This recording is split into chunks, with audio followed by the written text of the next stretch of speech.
Kajon, Simbov syn, veľmi rada ťa spoznávam. Naozaj? Áno, určite. Koniec koncov, nezáleží na tom, kde kto žije. Sme predsa Levi. A to je hlavné.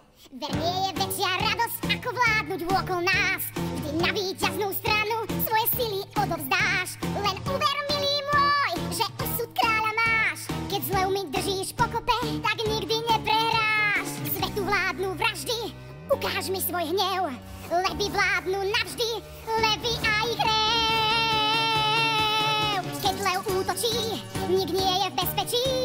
Levi rev je tým, jemu nič nestačí. Tie hranice sú jasné, tak vypusť svoje vášne.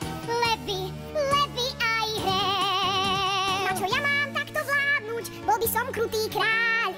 Používať silu, aby rešpekt som mal. Svetu vládnu vraždy, ukáž mi svoj hnev. Levi vládnu navždy, Levi a ich rev.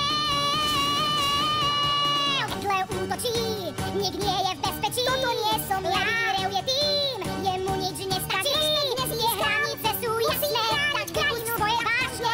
Levi, Levi a ich rev. Zira, vyzerá to, že máme na správanie levov dosť rozdielne názory. A práve preto sme tu.